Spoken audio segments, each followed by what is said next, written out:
ವೀಕ್ಷಕರೇ ನಮಸ್ಕಾರ. ನಾನು ಶೇಜ್, ನೀವು ನೋಡ್ತಾ ಇದ್ದೀರಾ JBM TV. Iran, Israel, America ಯುದ್ಧ ಸಂದರ್ಭದಲ್ಲಿ ತೈಲ ಕಂಪನಿಗಳ ಒಂದು ಬರುವಿಕೆಯನ್ನು ಈ ರೀತಿ ನಾವು ಕಾಯ್ತಾ ಕುಳಿತಿರುವಾಗ ಸಪ್ಲೈ ಯಾವ ರೀತಿಯಾಗಿದೆ, ಕಡಿಮೆಯಾಗಿದೆಯೋ, ಹೆಚ್ಚಾಗಿದೆಯೋ ಅಥವಾ ಸ್ಥಿತಿ ಬದಲಾವಣೆಯಾಗಿದೆಯೋ ಇದನ್ನು ತಿಳಿದುಕೊಳ್ಳಲು ನಾವು LPG ನಮ್ಮ ರಾಮದುರ್ಗದ LPG ಸಪ್ಲೈಕರಾದಂತಹ ಮಾಲಕರಿಗೆ ಸುಭಾಷ್ ಮಹಾವರ್ಕರ್ ಅವರಿಗೆ ಈ ಕಾರ್ಯಕ್ರಮದಲ್ಲಿ ಸ್ವಾಗತ ಬಯಸ್ತಾ ಇದ್ದೇನೆ. ಸರ್, ತಮಗೆ ಈ ಕಾರ್ಯಕ್ರಮದಲ್ಲಿ ನಮಸ್ಕಾರ.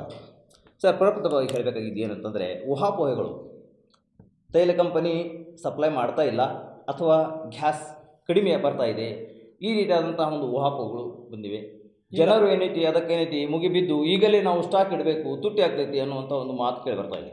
ಈ ವಿಷಯವಾಗಿ ತಮ್ಮ ಅಭಿಪ್ರಾಯ ಏನು? ಸರ್, ಇಲ್ಲಿ ಮಟ್ಟಾಗ ಓಪಿ ಹಂಗೆ ನಂಬಬಾರ್ದು. ನೀವು ಬರುವಂಥದ್ದು ಮಾಲ್ ಬರ್ತಾ ಇದೆ, ಸ್ವಲ್ಪ ಕಡಿಮೆ ಬರ್ತಾ ಇದೆ, ಪೂರೈಕೆಯಲ್ಲಿ ಸ್ವಲ್ಪ ಕಡಿಮೆ ಆದ ಕಾರಣ ಬರ್ತಾ ಇದೆ. ಮತ್ತು ಈಗ ಪೂರೈಕೆ ಹಿಂಗೆ ಆದ ಕಾರಣ ಇಲ್ಲಿ ಬೇಕಾದವ್ರು ಗ್ರಾಹಕರು ತುಂಬಿಸಿ ಇಡೋದು ಮಾಡ್ತಿದ್ದಾರೆ, ತಗೊಂಡು ಮನೆಯಲ್ಲಿ ಇಡೋದು ಮಾಡ್ತಾ ಇದ್ದಾರೆ. ಯಾಕಂತಂದರೆ ಗ್ಯಾಸ್ ಎಷ್ಟು ಅವಶ್ಯಕತೆ ಐತಿ ಅಷ್ಟೇ ತಗೊಳ್ಳೋದು ಅಥವಾ ವಿನಾಕಾರಣ ತುಂಬಿಡುವುದರಿಂದ ಅನಾಹುತಗಳೇ ಹೆಚ್ಚಾಗುವುದು, ಅದರಿಂದ ರಿಸ್ಕ್ ಬೇರೆ ಇರ್ತದೆ. ಅದಕ್ಕಾಗಿ ನಿಮಗೆ ದಿನಬಳಕೆಗೆ ಎಷ್ಟು ಬೇಕೋ ಅಷ್ಟೇ ಗ್ಯಾಸನ್ನು ನೀವು ದಿನನಿತ್ಯ ಉಪಯೋಗಿಸ್ತಾ ಇರ್ತೀರಿ. ಸುಮ್ಮನೆ ಇನ್ನೊಂದು ಇದಕ್ಕೇನೈತಿ ಕಿವಿ ಕೊಡದೆ ಗ್ಯಾಸ್ ತುಟ್ಟಿ ಆಗ್ತೈತಿ, ಮುಂದೆ ಸಿಗುವುದಿಲ್ಲ ಅನ್ನುವಂಥ ಭಾವನೆಗಳು ತಮ್ಮಲ್ಲಿ ಬೇಡ. ಯಾಕಂತಂದರೆ ಬರುವ ಪ್ರಮಾಣ ಕಡಿಮೆ ಆಗಿದೆ, ಬರುವುದನ್ನು ಕಡಿಮೆ ಆಗಿಲ್ಲ, ಆದರೆ ಏನೈತಿ ಪೂರೈಕೆ ಆಗ್ತಾ ಇದೆ ಅನ್ನುವಂಥ ಮಾತು ಅವರು ಹೇಳ್ತಾ ಇದ್ದಾರೆ. ಸರ್, ಈಗ 21 ದಿನಕ್ಕೆ ಗ್ಯಾಸ್ ಬುಕ್ಕಿಂಗ್ ಆಗಬೇಕು ಅನ್ನುವಂಥದ್ದು. ಸರ್, ಮೊದಲು 21 ದಿವಸಕ್ಕೆ ಬುಕ್ಕಿಂಗ್ ಮಾಡಿದ್ರೆ ತಗೋತಾ ಇತ್ತು. ಈಗ ಅದನ್ನ ಡೇಟ್ ಹೆಚ್ಚು ಮಾಡಿ 25 ತಾರೀಕುವರೆಗೆ ಮಾಡಿದ್ದಾರೆ. ಅಂತಂದರೆ 4 ದಿನ ಏನೈತಿ ಅದರದ ಸ್ವಲ್ಪ ಕಂಟ್ರೋಲ್ ಮಾಡುವ ಸಲುವಾಗಿ 4 ದಿನ ಏನೈತಿ ಹೆಚ್ಚಿಗೆ ಮಾಡಿದ್ದಾರೆ, ಓಡಿಸಿದ್ದಾರೆ ಅನ್ನುವಂಥದ್ದು. ಮತ್ತು ಇದೇ ಗ್ರಾಮೀಣ ಪ್ರದೇಶದಲ್ಲಿಯೂ ಕೂಡ ಅದೇ ಡೇಟ್ ಐತಿ. 45 ದಿವಸ ಮಾಡಿದ ಸುದ್ದಿ ಬಂದದೆ, ಇನ್ನೂ ಪರ್ಫೆಕ್ಟ್ ಆಗಿಲ್ಲ. ಅಂದರೆ ಏನಿದೆ ಅದು 45 ದಿನ ಅಂದರೆ 21 ದಿವಸಕ್ಕೆ ಏನಿದೆ ಗ್ಯಾಸ್ ಖಾಲಿ ಆದಮೇಲೆ ಹಚ್ಚಬೇಕಾದಂಥದ್ದು ಒಂದು ಪ್ರಕ್ರಿಯೆ ಪ್ರಾರಂಭದಲ್ಲಿತ್ತು. ಅದು 45 ದಿನಕ್ಕೆ ಮಾಡಿದ್ದಾರೆ ಅನ್ನುವಂಥದ್ದು ಇನ್ನೂ ಅದು ಕ್ಲಿಯರ್ ಆಗಿಲ್ಲ. ನೀವು ಆಗೋದಕ್ಕಿಂತ ಪೂರ್ವದಲ್ಲಿ ಅದು ಆಗಿದೆ ಅನ್ನುವಂಥದ್ದು. ಸರ್, ಈಗ ಒಂದು 15 ದಿನಗಳ ಹಿಂದೆ ಗ್ಯಾಸಿನ ಬೆಲೆ 877 ರೂಪಾಯಿ 50 ಪೈಸೆ ಇತ್ತು.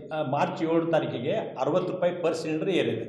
60 ರೂಪಾಯಿ ಪರ್ ಸಿಲಿಂಡರ್ ಇರ್ತದೆ. ಅಂತಂದರೆ ಈಗ 937 ರೂಪಾಯಿ 50 ಪೈಸೆ ಆಗಿದೆ.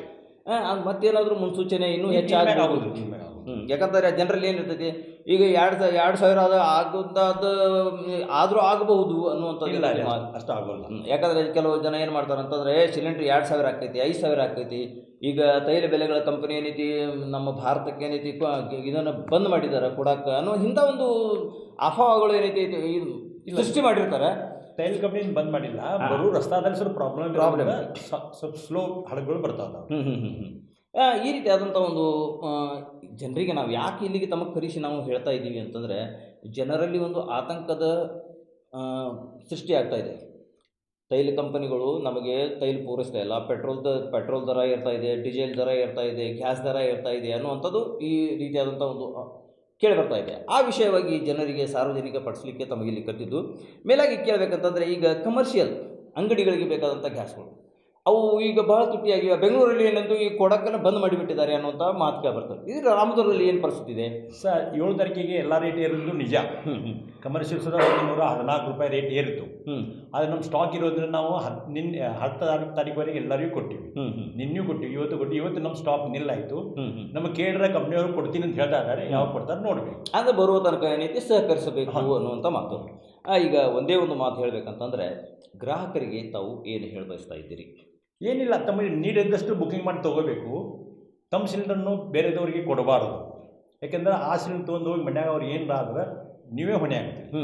ಅಂತಂದರೆ ಈಗ ಸಿಲಿಂಡರ್ ತುಟ್ಟಾಕವು ನಾನು ಇನ್ನೂ ತಗೊಂಡಿಲ್ಲ, ಇನ್ನೂ ಒಂದು ತಿಂಗಳು ನನಗೆ 2 ಬರುವಿದ್ದು, ನೀವೊಂದು ತಗೋ ಅಂತೇಳಿ ನಾವೇನು ಮಾಡ್ತೀವಿ, ಇನ್ನೊಬ್ಬರಿಗೆ ಸಹಾಯ ಮಾಡಲು ಸಿಲಿಂಡರ್ ಕೊಡಿಸ್ತೀವಿ.